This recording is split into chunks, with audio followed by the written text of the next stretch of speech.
할렐루야. 오늘도 예배 자리에 나오신 여러분들을 주님의 이름으로 환영하고 축복합니다.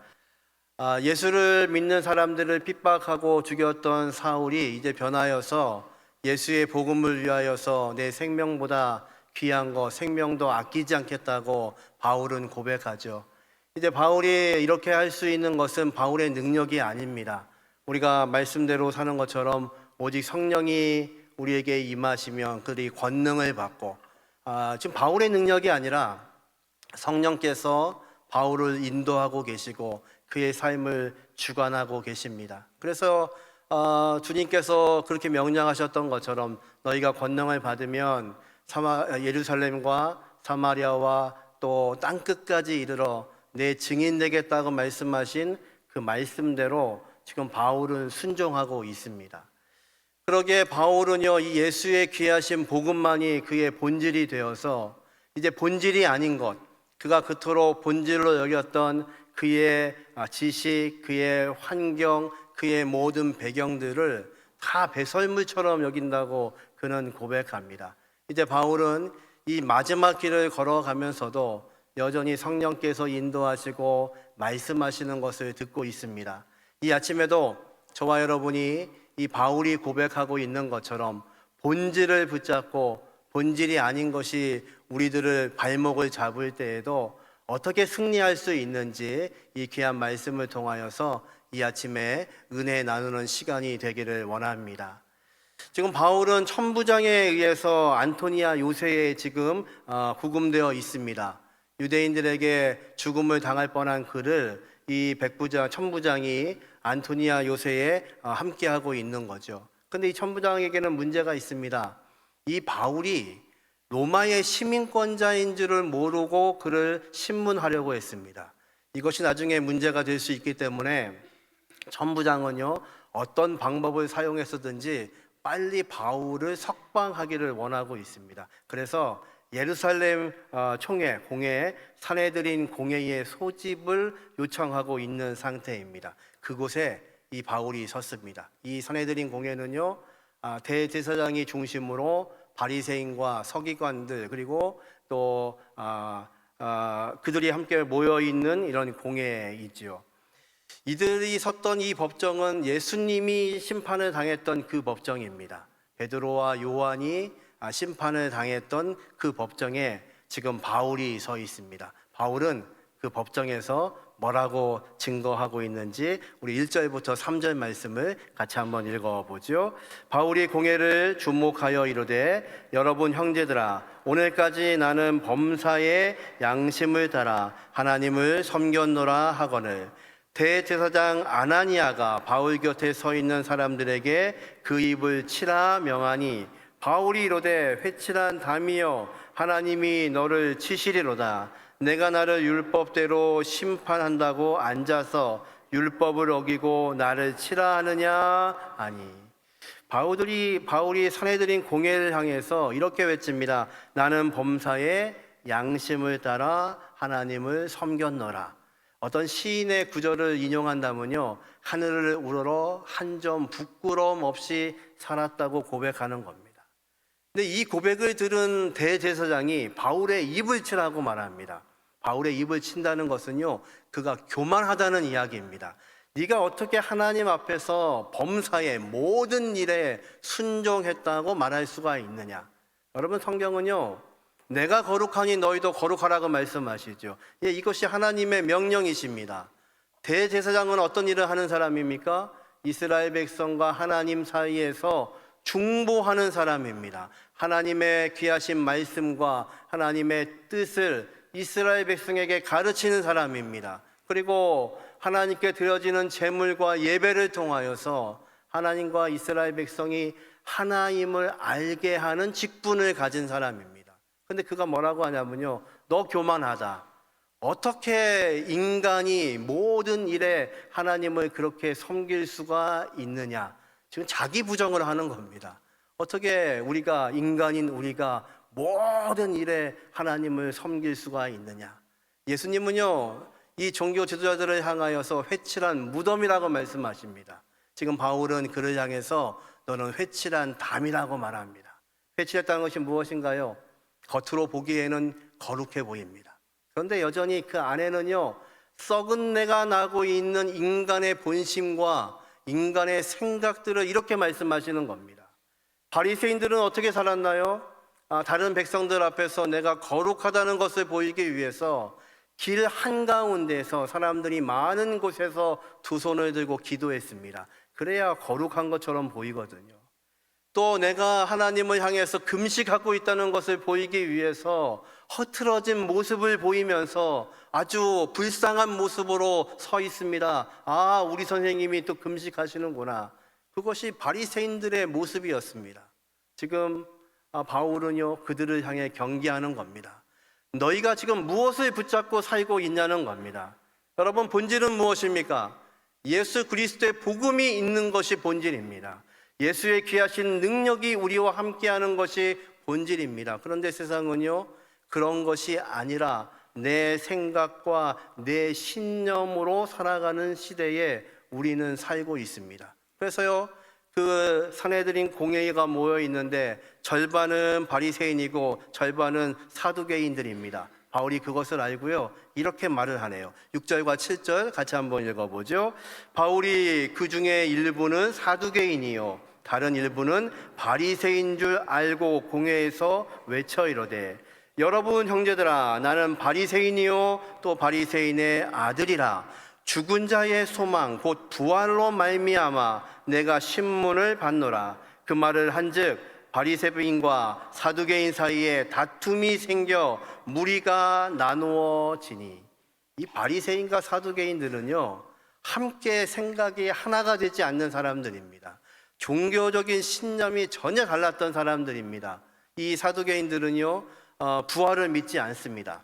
천사를 믿지 않습니다. 사람의 영혼이 있다는 걸 믿지 않습니다. 근데 바리새인들은 이 모든 것들을 믿거든요. 이들은요, 함께 생각이 하나가 되었던 적이 딱 한 번 있습니다. 예수를 십자가에 못 박는 일에는 이 바리새인과 사두개인이 하나 되었던 것을 압니다. 바울이요, 그들의 신념이 다르다는 것을 압니다. 그래서요, 나는 바리새인이다. 그리고 나는 부활을 믿고 있는데 그 부활의 소망으로 살고 있다. 어떤 소망인가요? 예수의 부활의 소망입니다.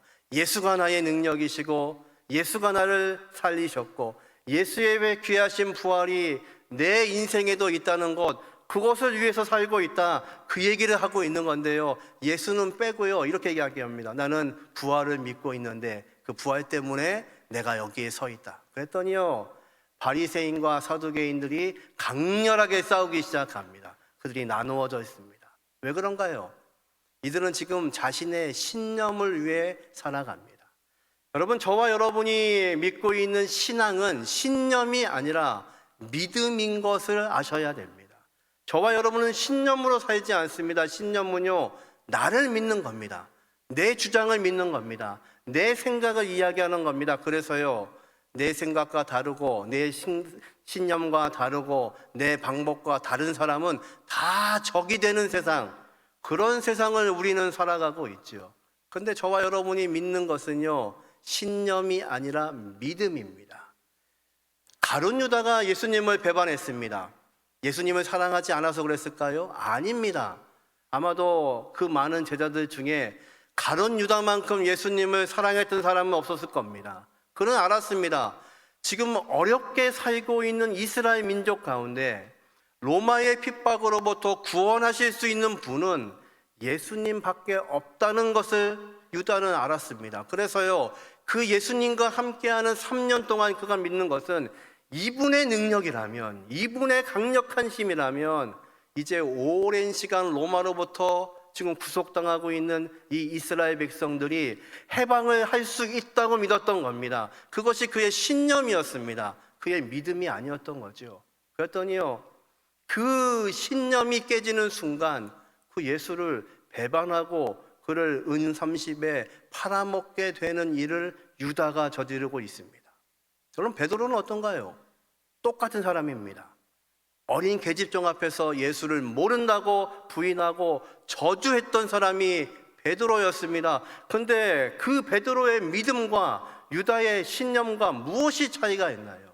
베드로는요, 넘어지면서도 실수하고 있음에도 불구하고 여전히 주님을 향하여서 걸어갔던 것이 그의 믿음이었습니다. 물 위로 걸어오시는 예수님을 바라보고요, 상식적이라면 배 안에 남아있는 것이 안전합니다. 폭풍이 일어나고 있는 그 바다 위에, 배 위에 있는 것이 안전하고 상식이죠. 그런데 베드로의 믿음은요, 만약 걸어오시는 분이 주님이시면, 내가 믿고 있는 그 주님이시라면 나를 명해서 물 위로 걷게 해 주십시오. 주님이요, 베드로에게 오라 하십니다. 베드로가 그 믿음을 가지고 물 위를 걸어갑니다. 여전히 몇 발짝 걷지 못하고 환경을 보고 물에 빠져가지만 베드로는요, 주님을 향해서 내가 죽게 되었다고 손을 내밉니다. 주님이 즉시 그를 잡아 일으키십니다. 여러분, 믿음은요, 나를 따라가는 것이 아닙니다. 믿음은 주님을 향해서 걸어가는 겁니다. 지금 바울은요, 어떤 신념으로 살고 있는 것이 아니라 예수를 안은 믿음으로 살고 있습니다. 여러분, 이 아침에 저와 여러분의 믿음이 내가 알고 있는 신념을 따르는 것이 아니라 우리의 신앙이 예수의 귀하신 능력, 주와 함께 주의 능력으로 살 수 있는 믿음으로 살게 하시는 은혜가 있기를 주님의 이름으로 축원합니다. 세상은요, 끊임없이 우리에게 신념을 묻습니다. 네가 갖고 있는 신념은 무엇이고 네가 생각하는 것은 무엇이고, 그래서 옆 사람과 다르기 때문에 우리는 적이라고 이야기합니다. 아니요, 저와 여러분은 신념으로 신앙생활하는 것이 아니라 주님이 우리에게 허락하신 믿음으로 걸어가는 것을 믿으시기를 주님의 이름으로 축원합니다. 천부장의 생각이 틀렸습니다. 여기에서 뭔가 해결이 날 줄 알았는데 오히려 더 큰 소유가 일어났습니다. 그리고 이 잘못된 신념을 가지고 있는 사람들 중에 몇 사람이 행동으로 옮길 것을 이야기합니다. 12절부터 같이 한번 읽어보죠.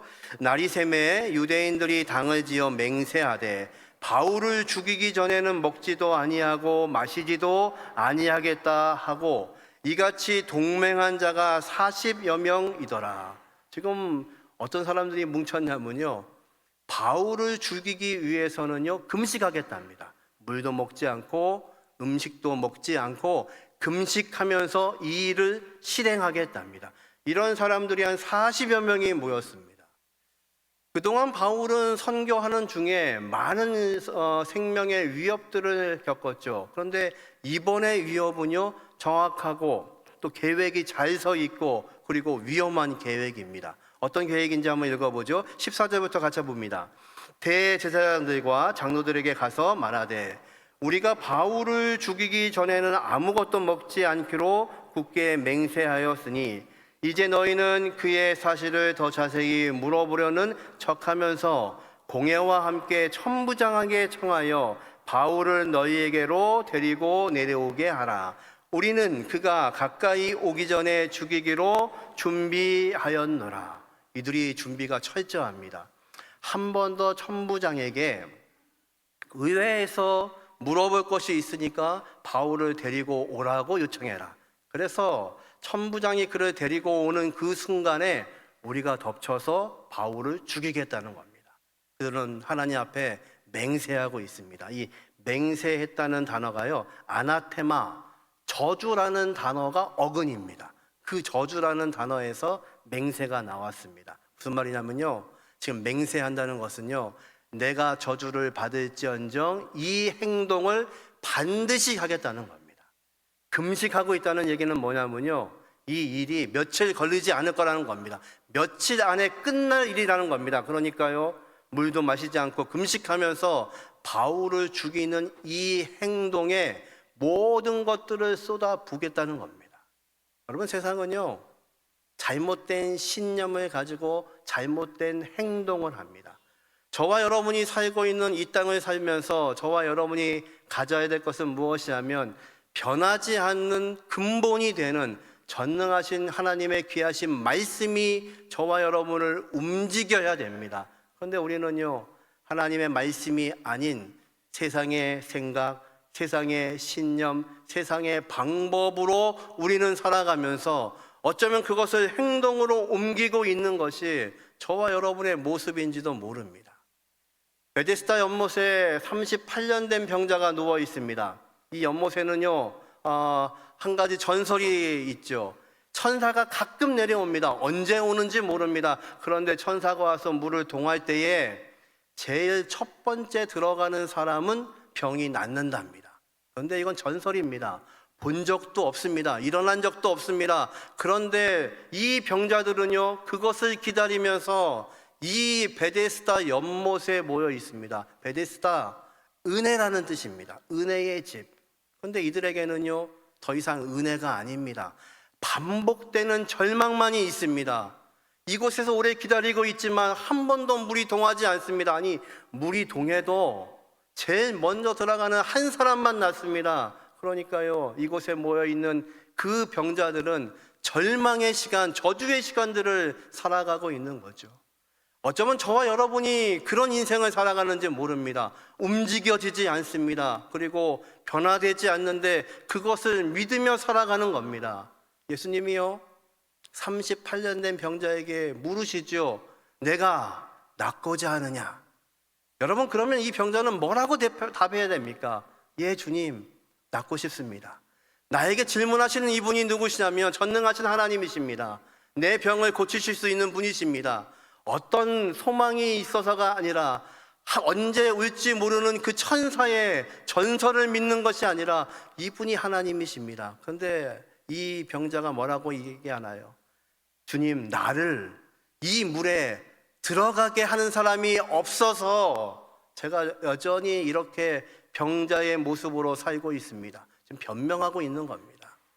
어쩌면 저와 여러분의 변명이 이거 아닌가요? 왜 지금 이렇게 실망하고 낙담합니까? 지금 경기가 안 좋아서요. 모든 환경이 좋지 않아서요. 물질의 어려움이 있어서요. 그리고 내게 있는 능력이 없어서요. 나는 능력이 있는데 다른 사람과 비교하고 있어서요. 세상이 공평하지 않아서요. 어쩌면 우리의 변명인지 모릅니다. 주님은요, 그것을 묻는 게 아닙니다. 내가 낫고자 하느냐 질문하시는 겁니다.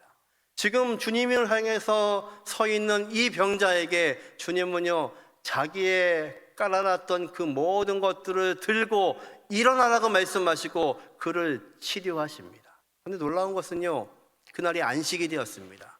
병자는 치유를 받았습니다.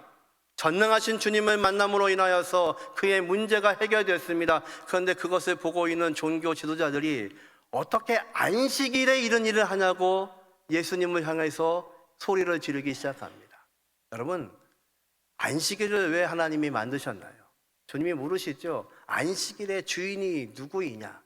여러분, 지난주에 예배에 오셨기 때문에 오늘도 예배하고 계신가요? 오늘 예배에 오셨으니까 다음 주에도 예배에 오실 건가요? 여러분은 왜 예배를 드리십니까? 이 예배의 시간이 여러분에게는 어떤 시간입니까? 아담과 하와가 범죄함으로 에덴이 붕괴되었습니다. 하나님과 함께할 때는요, 고통도 없었고 모든 에덴에 있는 것들이 그들의 소유였습니다. 죄를 짓고 에덴에서 쫓겨난 다음부터 그들은요, 땀을 흘려야지만 먹을 수 있는 인생이 되었습니다. 아이를 갖는 고통, 아이를 해산하는 고통이 여인에게 따라왔습니다. 그럼에도 불구하고 안식일이 되면 전능하신 하나님이 그 사람들을 찾아오십니다. 그날은 일하지 않습니다. 주님과 함께 교제하는 겁니다. 예전에 에덴에서 함께 했던 것처럼 그 시간을 갖는 겁니다. 아담과 하와가 하나님과 함께 무슨 대화를 했을까요? 하나님, 지난 한 주간 너무 힘들었습니다. 이 땅에 돌이 왜 이렇게 많은지 힘이 들고 애가 타고 어려웠습니다. 하와가 말합니다. 주님, 아이를 낳고 났는데요, 죽을 것 같은 고생을 했는데요, 더 큰 문제는요, 이 녀석이 말을 안 들어요. 하나님, 어쩌면 아담과 하와가요, 그 밀려 있었던 그 많은 대화들을 하나님과 나누었을 겁니다. 여러분, 지난주에 예배하셨기 때문에 오늘 예배하고 계신 게 아닙니다. 이 예배는 전능하신 하나님께서 저와 여러분을 쉬게 하시고 하나님의 근본적인 말씀 앞에서 저와 여러분을 치유하시는 축복의 시간인 것을 믿으시기를 주님의 이름으로 축원합니다. 그것이 믿음이 되지 않으면 어쩌면 이 예배가요, 우리는 마치 강박증에 있는 사람들처럼 살아가는 모습인지 모릅니다. 강박장애 뭔지 아시나요? 강박장애는요, 반복적인 사고와 행동에 갇혀 있는 것을 강박장애라고 합니다. 내 손에 있는 병균 때문에 내가 고통당할까 봐 두려워서 씻고 또 씻고 또 씻고, 그래서 손이 막 문드러지는데도 불구하고 끊임없이 씻습니다. 누군가 우리 집에 들어올까 봐 문을 잠그고 또 잠그고 또 잠그고 또 확인하고. 왜요? 두려워서 그렇습니다. 여러분, 이 예배가 혹시 두려워서 예배하시는 분 계신가요? 그래도 예배는 드리고 다른 걸 해야지, 예배 안 드리면 하나님께서 벌 주실까 봐. 만약 그렇다면 저와 여러분은요, 이 세상과 똑같이 강박증에 시달리고 두려움 때문에 예배하고 있는 이 시간인지 모릅니다. 그 사람들은요, 안식일에 고침을 당한 38년 된 병자를 보고도 기뻐하고 즐거워하고 찬송하는 것이 아니라, 왜 이 시간에 이렇게 했냐고 강박증을 가지고 이야기합니다. 여러분, 저와 여러분에게 이 시간이, 예배하는 이 시간이 우리의 어떤 반복되는 행동에 갇혀있는 시간이 아니라 하나님의 귀하신 복을 경험하는 이 아침이 되게 하시기를 주님의 이름으로 축원합니다. 이 아침에 귀한 예배가 저와 여러분의 복이 되기를 원합니다. 오늘 특성한 것처럼 1년 반 동안 밴드 아카데미를 통해서 많은 분들이 악기를 배웠습니다. 그리고 6개의 밴드 팀이 생겨나서요, 부서에서 예배를 돕고 있고 금요 기도회를 돕고 있고 오늘 여러분에게 그 찬양을 들려드렸습니다. 여러분, 이 예배의 시간은 다른 것이 아니라 저와 여러분을 구원하신 그 하나님의 놀라우신 은혜 때문에 이 아침에도 저와 여러분을 붙잡으시고 우리가 여전히 넘어질 수밖에 없고 베드로처럼 넘어질 수밖에 없는 인생이지만 우리를 붙잡기 원하시는 전능하신 하나님께서 저와 여러분에게 복 주시기 위해서 베풀어 놓으신 하나님의 귀한 말씀의 시간인 것을 믿으시기를 주님의 이름으로 축원합니다. 이 귀한 복이 우리의 예배의 시간마다 하나님께서 함께 하시는 은혜가 되게 하시기를 주님의 이름으로 축원합니다. 천부장은 더 큰일 났습니다. 지금 바울을 석방하는 것이 그의 목적인데 지금 바울을 죽이겠다는 암살단이 40여 명이나 준비되어 있다는 것을 그가 보고를 받습니다. 천부장은 이제 어떻게 하나요? 23절 말씀 같이 한번 읽어보죠. 백부장 둘을 불러 이르되 밤 제3시에 가이사랴까지 갈 보병 200명과 기병 70명과 창병 200명을 준비하라 하고, 지금 이 천부장은요 제3시에, 우리 시간으로 하면 밤 9시입니다. 밤 9시에 바울을 가이사랴로 보내기로 작정을 합니다. 거긴 누가 있냐면요, 총독 벨릭스가 있는 곳입니다. 그곳에 가야 더 안전할 거라고 그는 믿는 겁니다. 그래서요 군대를 동원하는데 오늘 보니까요 보병 200명, 기병 말 타는 사람들 70명, 창병 완전 무장한 군대 200명, 도합 470명의 군대를 파송합니다. 천부장은요, 내 밑에 시야에 1000명의 군사가 있는 사람을 천부장이라고 말합니다. 근데 당시에 역사가 요세푸스는요, 당시 예루살렘에 600명 정도의 로마 군대가 주둔했다고 이야기합니다. 그러면 600명 중에 470명을 바울을 호위하는 데 사용하고 있는 겁니다. 왜 이렇게 하나요? 그가 가진 책임 때문에 그렇습니다. 잘못해서 바울이 죽기라도 하면 이 책임을 자기가 져야 됩니다. 여러분, 인생에 가장 어려운 것은 무엇인가요? 이 책임입니다. 남편으로 사는 책임, 가장으로 사는 책임, 아내로 사는 책임, 자녀로 사는 책임, 직장에서 내가 맡겨준 이 모든 일의 책임, 이것이 끊임없이 우리를 누르기 시작합니다. 그러면요, 우리의 삶 가운데 우리에게 빛이 되시고 우리를 구원하신 예수의 귀하신 능력, 예수의 귀하신 진리는 자꾸만 사라져 버리고 세상을 향하여서 끊임없이 우리의 시선과 우리의 마음이 뺏길 수밖에 없는 것이 저와 여러분의 모습이죠. 구레네 사람 시몬이라는 사람이요, 절기를 지키려고 예루살렘에 왔다가 재수 없이 로마 군인에게 붙잡혔습니다. 당시의 법은요, 로마 군인이 지시를 하면 일정 거리 동안 그 일들을 행해야 되는 것이 당시의 법입니다. 그에게 주어진 게 뭐냐면요, 예수라고 하는 죄수의 십자가를 대신 지고 골고다 언덕을 올라가는 것입니다. 구레네 사람 시몬에게는요, 가장 재수없는 날이었습니다. 가장 치욕적인 날이었습니다. 내가 죄를 짓지도 않았는데 다른 죄수의 사형수의 십자가를 들고 그 많은 사람들이 보고 있는 골고다 언덕을 올라가야 됩니다.